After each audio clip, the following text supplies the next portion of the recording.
24 मई 2024 Bihar state exam में जितने भी प्रश्न पूछे गए हैं उसका कंप्लीट विश्लेषण इस वीडियो में करने वाले हैं।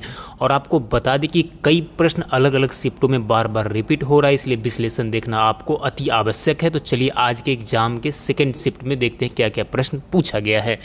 सेकेंड शिफ्ट में पहला प्रश्न पूछा गया, भगवान महावीर जैन धर्म के कौन से तीर्थंकर थे। तो आपको बता दें कि भगवान महावीर जैन धर्म के 24वें तीर्थंकर थे। जैन धर्म बौद्ध धर्म से लगातार अलग अलग शिफ्टों में प्रश्न पूछे जा रहे हैं, इसलिए आप इसे देखकर जाइएगा। नेक्स्ट क्वेश्चन पूछा गया, भारत की पहली महिला राष्ट्रपति कौन है। तो भारत की पहली महिला राष्ट्रपति प्रतिभा पाटिल थी। संसद का संयुक्त अधिवेशन कौन बुलाता है। तो संसद का संयुक्त अधिवेशन राष्ट्रपति बुलाता है। कौन बुलाता है? राष्ट्रपति बुलाता है। नेक्स्ट क्वेश्चन आपका था कि एलबीडब्ल्यू शब्द किस खेल से संबंधित है। इसका संबंध क्रिकेट से है। किससे है? एलबीडब्ल्यू शब्द का संबंध क्रिकेट से है। अगला क्वेश्चन है कि रूस की मुद्रा कौन सी है। तो रूस की मुद्रा रूबल है।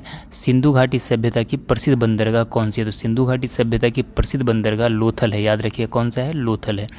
नेक्स्ट क्वेश्चन देख लीजिए यहाँ पे कि जैन धर्म के प्रथम तीर्थंकर कौन थे। तो ऋषभदेव थे। और गौतम बुद्ध का जन्म कहाँ पर हुआ था। तो इनका जन्म लुम्बिनी में हुआ था। कहाँ पर? अगला क्वेश्चन था कि खट्टे फलों में कौन सा एसिड होता है। तो खट्टे फलों में साइट्रिक एसिड पाया जाता है। कौन सा साइट्रिक एसिड पाया जाता है। नेक्स्ट क्वेश्चन जो पूछा गया वो देख लीजिए कि मोहनजोदड़ो को अन्य किस एक नाम से भी जाना जाता है। तो मोहनजोदड़ो को माउंट ऑफ डेड यानी मृतकों के टीला के नाम से भी जाना जाता है। अगला क्वेश्चन पूछा गया था कि महाराणा प्रताप बुलबुल किसे कहते थे। तो महाराणा प्रताप अपने घोड़े को क्या कहते थे? बुलबुल कहते थे। नेक्स्ट क्वेश्चन देख लीजिए आप यहाँ पे कि किसे सीमांत गांधी कहा जाता है। तो अब्दुल गफ्फार खां को सीमांत गांधी कहा जाता है। नेक्स्ट क्वेश्चन जो पूछा गया था कि सम्राट अशोक ने किस युद्ध के बाद बौद्ध धर्म ग्रहण किया था। तो कलिंग युद्ध के बाद सम्राट अशोक ने बौद्ध धर्म ग्रहण किया था। नेक्स्ट था कि हीराकुंड बांध किस नदी पर बनाया गया था। हीराकुंड बांध याद रखिएगा महानदी पे बनाया गया है।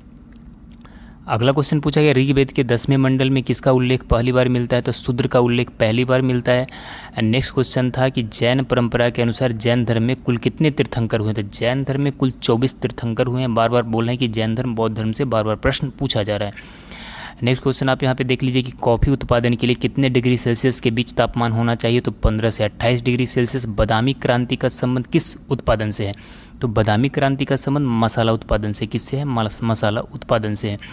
नेक्स्ट क्वेश्चन पूछा गया था कि देखिए अनुसंधान से भी डेली प्रश्न पूछे जा रहे हैं। केंद्रीय बकरी अनुसंधान संस्थान कहाँ स्थित है। ये मखदूम में स्थित है। पृथ्वी के अलावा अन्य किस ग्रह को नीला ग्रह कहते थे। नेपच्यून को भी नीला ग्रह कहा जाता है क्योंकि वो भी नीला दिखाई देता है। अगला क्वेश्चन है कि विटामिन B7 का रासायनिक नाम क्या है। तो बायोटीन है। क्या नाम है? बायोटीन। नेक्स्ट क्वेश्चन आप यहाँ पे देख लीजिए जो पूछा गया कि वह स्रोत जिसमें पाटलिपुत्र के प्रशासन का वर्णन उपलब्ध है। तो वो इंडिका है।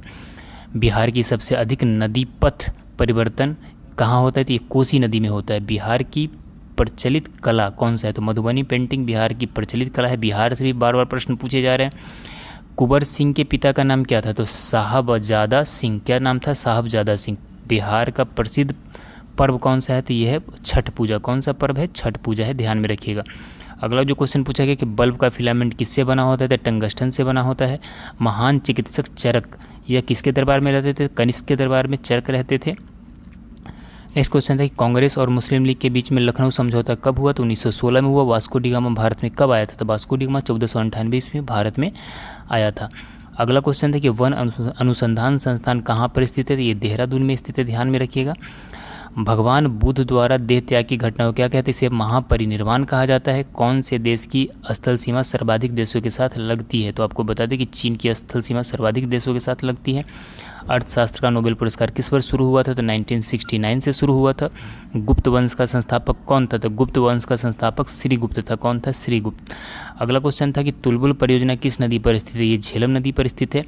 रेडियम की खोज किसने की थी। तो रेडियम की खोज पियरे और मैरी क्यूरी ने की थी। नेक्स्ट